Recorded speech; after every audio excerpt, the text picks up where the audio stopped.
সোলপুর কালীপ্রসন্ন মাধ্যমিক বিদ্যালয়। আপনার রোল কত মামনি? এক। ও যে শিশুর পিতা সব শিশুর অন্তরে।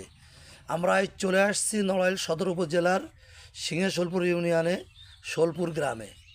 আসলে আমরা অনেক ভিডিও করে থাকি, কিন্তু এরকম প্রতিভাবান মেয়ে খুব আমরা কম পেয়েছি, যার কোনো প্রাতিষ্ঠানিক ডিগ্রি নাই, যার কোনো আর্ট স্কুলে নাই, কোনোটা শিল্পীর সঙ্গে তার কখনো পরিচয় ঘটেনি, তার কথা হয়নি কোনো শিল্প সাহিত্যের কোনো লোকের সঙ্গে, কিন্তু নিজের মনের অজান্তেই সে এক শিল্পী।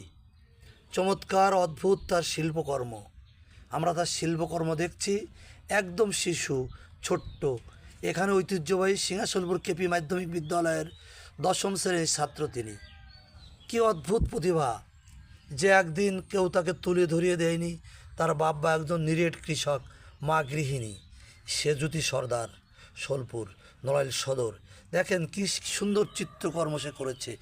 সেই ঢাকনের উপর, সরার উপরে আগেরকার যুগে যে কাজ করা হতো সেই কাজই করেছে।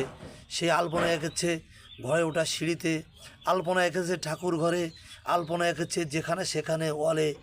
তার মন যা চায় তাই সে করে। আসলে শিল্পী মন, উদার মন। আমরা এই ভাবতেই পারিনি এই বিরল প্রতিভার অধিকারী এই শিশুটি কত সুন্দর ছবি এঁকেছে, যার সাথে কোনো শিল্পের সংস্কৃতির সংযোগ নেই। আসলে শিল্প সাহিত্য মন থেকে আসে, পরিবার থেকে আসে, গ্রামগঞ্জ ইত্যাদি থেকে আছে, মাথে কাটা কৃষকের হাত ধরে আসে। সেরকম এক শিল্পী সেজুতি সর্দার। তার সঙ্গে আমরা এখন কথা বলবো। হ্যাঁ মামনি, কেমন আছেন? ভালো আছি। আপনি আমার কেমন সেজতি মামনি। তুমি সরি, আপনি কোন ক্লাসে পড়েন? আছেন? এবার 10ম শ্রেণী। স্কুলের নামটা বলেন তো। সিংহেশোলপুর কালীপ্রসন্ন মাধ্যমিক বিদ্যালয়। আপনার রোল কত মামনি? এক। ও সুন্দর। আপনি কোন গ্রুপে পড়েন? বিজ্ঞান। বিজ্ঞানে পড়েন। তাই যে ছবি আঁকা, এটা আপনি কিভাবে আপনার ভিতর আসলো বলেন তো? এমনি এমনি করতে করতে হয়ে গেছে। হয়ে গেছে তাই না? আপনি তো দেখি ঠাকুর ঘরে ছবি আঁকিছেন, এই যে সিঁড়ির উপরে আলপনা করেছেন, বিয়ের বিড়িতে করেছেন, সরা। এই যে আপনার জানেন না হয়তো, কোনো এক যুগে আজ থেকে অনেক আগে এই সরার উপরে, হাড়ির উপরে ছবি আঁকতো মা চাচিরা আমাদের। আমরা শুনেছি, ইতিহাস আছে, এগুলো বাংলা সাহিত্যে আছে। ঠিক আছে, আপনি সেরকম একটা অসাধ্য সাধন করে ফেলেছেন। আপনার প্রাতিষ্ঠানিক ডিগ্রি নাই, আপনার কোনো আর্টিস্টের সাথে পরিচয় নেই, আপনি কোনো আর্টিস্টকে চেনেনও না। নড়াইল যে আসলে পুণ্যভূমি, সেটা আবারও প্রমাণ করলেন আপনি। আমাদের নড়াইল জেলায় বিশ্ববর্ণ চিত্রশিল্পীর জন্ম, নাম শুনেছেন? হ্যাঁ, ওই এস এম সুলতান। এস এম সুলতান।